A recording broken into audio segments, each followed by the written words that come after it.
what barriers have existed? So I find 5 barriers, let us say.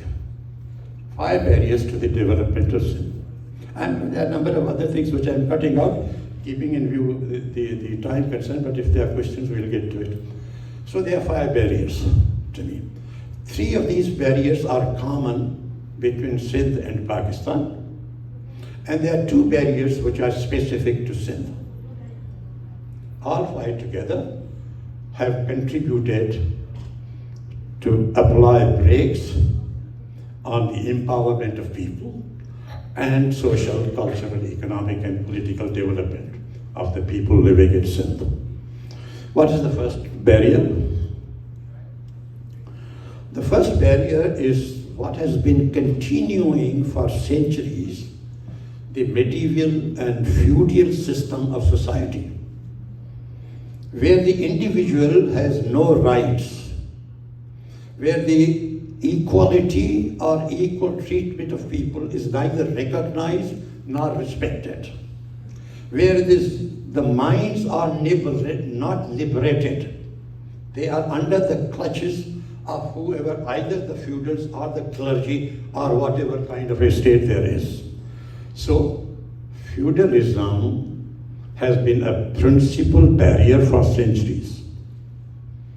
Now, when you look at Pakistan, feudalism is largely their social and their political and other factors, but the one foundation of feudalism is the large land holdings, which gives them the clutches, the power.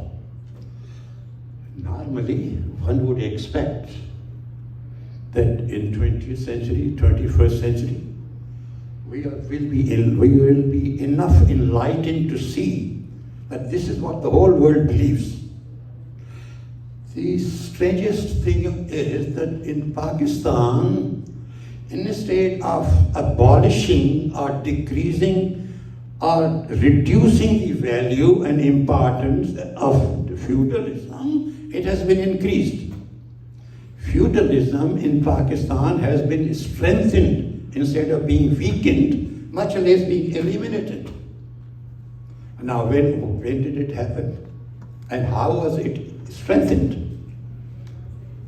We know that, there were land reforms made, one during Ayub Khan's days and another land reforms during Bhutto Sahab's days.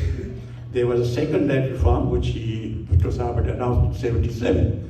But when Zia overturned the government, then Zia used his newly created Federal Shariat Court to declare that land reforms is un-Islamic.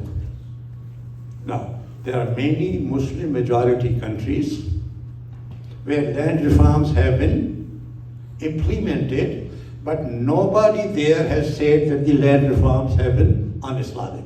This is the new alliance that between the state and clergy sometimes, which has retarded the growth in Pakistan. So the Federal Shariat Court says it is un-Islamic. Now nobody has filed an appeal because you know what the result of such thing will be. Second, by land reforms, the purpose was that state land and an extra land of the landowners will be distributed to the landless peasants or small peasants so that you give them a sense of ownership and you widen the base on which a middle class can emerge. Now, after the land reforms have been made un-Islamic, what happens to the land? There's a lot of state land. What happens is, if you see what happened after General Zia, that there have been huge parcels of land, 500 acres, 400 acres, 300 acres of land given to certain category of officers. So instead of